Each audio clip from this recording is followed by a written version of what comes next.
अस्सलामुअलैकुम। हमारा unit 8 math first year unit 8 नाम है फंक्शंस एंड ग्राफ। और सबसे पहले हम फंक्शन की डेफिनेशन देखेंगे। फंक्शन की डेफिनेशन आपके सामने लिखी हुई है। फंक्शन की डेफिनेशन है if the values of y depend on x in such a way that each value of x determines exactly one and only one value of y, then y is a function of x। ये definition हमें ये कहती है कि अगर y की value अगर y की वैल्यू अगर y की वैल्यू x पर डिपेंड कर रही हो, सही है, यानी अगर y की वैल्यू y वेरिएबल की वैल्यू x पर डिपेंड कर रही हो, इन्हिसार कर रही हो। किस तरह से इन्हिसार कर रही हो? इन सच वगैरह इस तरह से इन्हिसार कर रही हो कि आगे क्या है, that each value of x, कि x कौन, वो जिस पर y की वैल्यू डिपेंड कर रही है, उस x की हर एक वैल्यू, ईच वैल्यू, उस x की हर एक वैल्यू जो है, हर एक वैल्यू वो क्या करे, determines exactly one and only one value of y। वो हमें y के लिए एग्जैक्टली वन वैल्यू दे। एग्जैक्टली कितनी value they? One value, one and only one, सिर्फ एक वैल्यू दे। तो फिर हम कह सकते हैं then y is a function of x। तो फिर हम कह सकते हैं कि ये जो y जो x पर डिपेंड कर रहा था, और किस तरह से डिपेंड कर रहा था कि उस x की हर एक वैल्यू y में एग्जैक्टली वन वैल्यू दे रही थी। तो फिर वो जो y है, वो y जो डिपेंड कर रहा था, वो y उस x का फंक्शन होगा जिस पर डिपेंड कर रहा था। ये आपके पास फंक्शन की डेफिनेशन। तो फंक्शन में आपने देखा कि फंक्शन में एक वेरिएबल दूसरे पर डिपेंड कर रहा होता है, एक दूसरे पर डिपेंड कर रहा होता है। और किस तरह से डिपेंड कर रहा होता है? इस तरह से डिपेंड कर रहा होता है कि वो वेरिएबल जिस पर डिपेंड कर रहा है उसकी हर एक वैल्यू के लिए वो वेरिएबल जो है उसकी exactly one and only one value, हमेशा one and only one value आएगी। तो फिर हम कह सकते हैं कि वो जो पहले वाला वेरिएबल जो दूसरे पर डिपेंड कर रहा है वो उसका फंक्शन है। तो आपने डेफिनेशन भी देख ली और इसकी इंग्लिश में स्टेटमेंट भी समझ ली। तो हम आगे जाते हैं।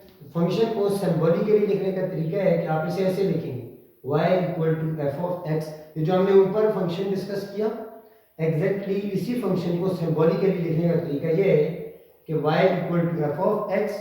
यहाँ पे y वो वेरिएबल है जो डिपेंड कर रहा है, और x वो वेरिएबल है जिस पर डिपेंड कर रहा है, और f जो है यहाँ पे f, तो f यहाँ पे एक फंक्शन को ज़ाहिर करता है, यानी f जो है ना, f ये एक फंक्शन की अलामत है।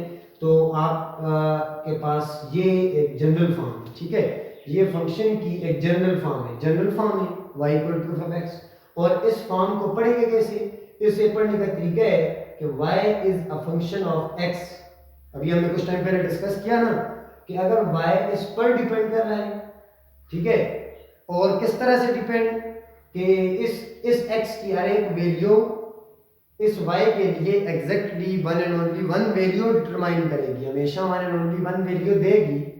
तो फिर हम y को कहेंगे y x का फंक्शन है। तो फिर इसे पढ़ने का तरीका भी इसी तरह है कि y is a function of x, y x का फंक्शन, ठीक है। अच्छा, अब ये जो y equal to f of x की जो जनरल फॉर्म है, इस जनरल फॉर्म में ये y जो है ये y डिपेंड कर रहा है x पर ना। अभी हमने ऊपर पढ़ा कि y x पर डिपेंड कर रहा है, so it is dependent variable and this x is independent variable. तो ये बात आपने याद रखनी है कि किसी भी फंक्शन में जो लेफ्ट साइड में जो वेरिएबल होता है, लेफ्ट साइड वाला, ठीक है, जो इक्वेशन की लेफ्ट साइड पे होता है वो डिपेंडेंट वेरिएबल होता है, जबकि जो f के आगे वाला वेरिएबल है वो इंडिपेंडेंट वेरिएबल है। ये इसलिए इंडिपेंडेंट और डिपेंडेंट है क्योंकि ये y इस पर तो डिपेंड करता है, लेकिन ये x उस y पर डिपेंड नहीं करता। आगे जाके हम पढ़ेंगे, लेकिन ये इनके कंसेप्ट्स हैं। तो हमने फंक्शन की डेफिनेशन देखी, उसकी सिंबॉलिक फॉर्म देखी, और उसी जनरल फॉर्म को पढ़ने का तरीका भी सीखा, ठीक है। और फिर आखिर में हमने जो जनरल फॉर्म ऑफ फंक्शन है उसमें डिपेंडेंट और इंडिपेंडेंट वेरिएबल की पहचान की। तो चलिए आगे जाते हैं। हमारे पास फंक्शन जो है ये एक रूल और कॉरेस्पॉन्डेंस के तौर पर भी डिफाइन किया जा सकता है। फंक्शन को एक रूल या कॉरेस्पॉन्डेंस की फॉर्म में डिफाइन करने के लिए हमने दो सेट्स लिए, हमने अपनी मर्जी से, और यहाँ जो हमने दो सेट्स लिए हैं ना, ये दो सेट्स को आप एक मैपिंग की फॉर्म में डिफाइन कर सकते हैं। मैपिंग से मुराद लेट्स सपोज मैं डिफाइन करता हूँ कि f कोई फंक्शन है जो x set to y set है, ठीक है। ये मैपिंग है। मैपिंग से मुराद जब आप मतलब जब आप कोई ऐसा फंक्शन डिफाइन करें जो सेट टू सेट हो, एक सेट से दूसरे सेट पे डिफाइन करें, तो इसे मैपिंग कहा जाता है। तो ये जो मेरे पास एक मैपिंग है, इस मैपिंग में आप चेक करें कि फंक्शन x टू y है, x से y पर, x से y पर है, यानी फंक्शन x से y पर है। तो यहाँ पे ये जो x होगा, ये x के जितने भी एलिमेंट्स हो, इस x के जितने भी एलिमेंट्स होंगे, इस कैपिटल X के सेट में जितने भी एलिमेंट्स होंगे, उनमें हर एक एलिमेंट जो होगा वो हर एक एलिमेंट उस पहले सेट का उस दूसरे सेट के किसी न किसी एलिमेंट के साथ जरूर मैच होगा। तो अगर ऐसा हुआ तो फिर हम कह सकते हैं कि ये फंक्शन है, और अगर ऐसा ना हुआ तो फिर ये फंक्शन नहीं। मैं रिपीट कर रहा हूँ कि फंक्शन अगर एक सेट टू सेट आ जाए तो उसमें पहले सेट के हर एक एलिमेंट का दूसरे सेट के एलिमेंट के साथ मैप होना जरूरी है, ठीक है। पहले सेट के हर, देखिए मैं एक बात को रिपीट कर रहा हूँ, मैं बार बार कह रहा हूँ कि यहाँ पे हमारे पास क्या कंडीशन है कि ईच एलिमेंट ऑफ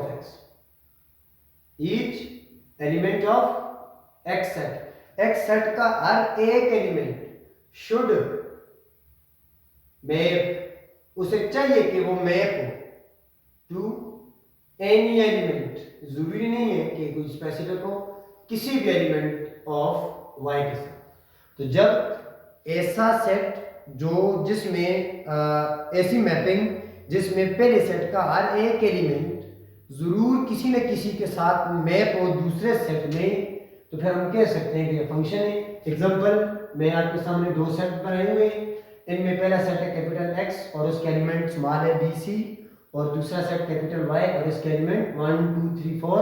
अब अगर मैं इसमें एक फंक्शन डिफाइन करूं 1 A to 1 B to 4 and C to 2, तो आप यहाँ पे नोट करें, यहाँ पे X सेट का हर एक एलिमेंट Y सेट के किसी न किसी एलिमेंट के साथ मैप्ड है, तो हम कह सकते हैं ये एक फंक्शन है। अगर इनमें से जो पहला सेट है X वाला, इसका कोई एक एलिमेंट ऐसा हो जो मैप ना हो, तो फिर ये फंक्शन नहीं हो। एक बात। दूसरी बात कि आपके पास यहाँ जो फंक्शन एज अ रूल हमने डिफाइन किया, इसमें जो पहला जो सेट है, इसका हर एक एलिमेंट जो होगा उसकी एक एग्जैक्ट वैल्यू होगी, एक यूनिक वैल्यू होगी। यूनिक वैल्यू से मुराद इस सेट का हर एक एलिमेंट जो होगा वो एक ही एलिमेंट के साथ मैप, यानी जैसे ए 1 के साथ मैप है तो ए 1 के साथ मैप है, लेकिन ये ए किसी और के साथ मैप नहीं हो सकता, क्योंकि ये रूल है, फंक्शन की डेफिनेशन में भी शामिल है कि पहले सेट में रिपीटिशन नहीं आएगी, कहीं पे ऐसी रिपीटिशन नहीं आएगी कि जहां पहला सेट का एलिमेंट जो है वो एक तो ऑलरेडी मैप हो लेकिन एक और के साथ मैप हो जाए, ऐसा कभी भी नहीं होगा। और जबकि जो दूसरा जो y सेट है इसमें रिपीटिशन पॉसिबल है, यानी कुछ ऐसे केसेस हो सकते हैं कि जहां ये दो एलिमेंट्स एक के साथ आगे मैप होंगे, लेकिन ऐसा पॉसिबल नहीं होगा कि इसका एक दो के साथ मैप हो।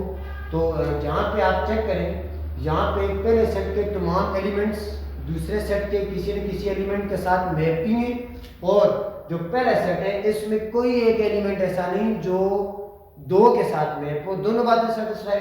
तो ये आपके पास एक फंक्शन है, और ये जो फंक्शन है इसे कहते हैं फंक्शन एज अ रूल और कॉरेस्पॉन्डेंस। ये एक रूल या कॉरेस्पॉन्डेंस के तहत हमने फंक्शन को डिफाइन किया, तो ये दूसरी डेफिनेशन। ठीक हो गया। अब जो आपके पास पहला सेट है x, इसके एलिमेंट्स को प्री इमेज, और जो दूसरा सेट है y, इसके एलिमेंट को इमेज कहा जाता है। आगे जाके हम डोमेन एंड रेंज को भी डिस्कस करेंगे, लेकिन अभी के लिए आप जस्ट ये दो कंसेप्ट सीख लें, प्री इमेज और इमेज का। पहले सेट के एलिमेंट प्री इमेज कहलाते हैं, जबकि दूसरे सेट के एलिमेंट्स क्या कहलाते हैं, इमेज। एक्सरसाइज 8.1 के related questions. Question number 1, f of x equal to x square plus x minus 1 एक फंक्शन डिफाइन है। Find image of -2 0 2 5। हमें एक फंक्शन दिया हुआ है और हमने इन एलिमेंट्स, ये जो चार एलिमेंट्स हैं, इनकी इमेज फाइंड करनी है। तो सबसे पहले एलिमेंट की इमेज मैं फाइंड करूंगा। तो इमेज फॉर -2 मैं फाइंड कर रहा हूं। इमेज कैसे फाइंड होगी? इमेज फाइंड करने का सिंपल तरीका कि आपने फंक्शन में x की जगह पे जिसकी इमेज फाइंड करनी है उसको पुट कर दें। तो जब इस -2 को यहाँ x की जगह पे पुट करेंगे, फिर ये -2 हर जगह पे पुट होगा। यहाँ पे -2 का स्क्वायर बन जाएगा प्लस, और आगे -2 -1, यहाँ से आगे सिंप्लीफिकेशन, -2 का स्क्वायर जो है -2 मल्टीप्लाई बाय -2 जो है +4 बन जाएगा, और ये प्लस माइनस -2 -1, और इसे मजीद हल करें 4 - 2 2 - 1, मजीद हल करें तो 2 - 1 1। तो आपने नोट किया, जब हमने फंक्शन में x की जगह पे -2 पुट किया तो -2 पुट करने से आंसर क्या आया, 1। तो ये आपके पास, हमारे पास -2 की इमेज है, 1 क्या है, इमेज है, ठीक है। ये आपका आंसर आ गया जस्ट में समझाने के लिए। अब -2 यहाँ पे प्री इमेज है। प्री इमेज से मुराद ये वो एलिमेंट है जो पुट करने से दूसरा जवाब आ रहा है। तो जो पुट किया जा रहा है वो प्री इमेज, और पुट करने से फंक्शन में जो जवाब आया 1, तो ये 1 जो है, ये 1 हमारे पास क्या है, ये 1 एक इमेज है। तो ये तरीका है। इसी तरह आप 0 की इमेज फाइंड करेंगे, 2 की इमेज फाइंड करेंगे, 5 की इमेज फाइंड करेंगे। कैसे होगी? वही तरीका, आप इन एलिमेंट्स को आप एक के बाद धीरे एक एक करके इस फंक्शन में पुट करेंगे, जो आंसर आते जाएंगे वो इमेज होगी। तो आज हमने फंक्शन की डेफिनेशन, उसकी सिंबॉलिक फॉर्म, उसको पढ़ने का तरीका, उसमें डिपेंडेंट और इंडिपेंडेंट वेरिएबल का केस, और फिर फंक्शन एज अ रूल और कॉरेस्पॉन्डेंस को डिफाइन किया, और आखिर में एक्सरसाइज 8.1 की कैपिकेयर बुक्स की एक्सरसाइज 8.1 क्वेश्चन नंबर 1 का जो है, क्वेश्चन नंबर 1 का ये सिर्फ एक पार्ट डिस्कस किया। इसी तरह इसके रिमेनिंग पार्ट्स भी हैं। तो अगर आपको इस आज के लेक्चर में कोई प्रॉब्लम है, आप कमेंट्स में पूछ सकते हैं। अल्लाह हाफ़िज़।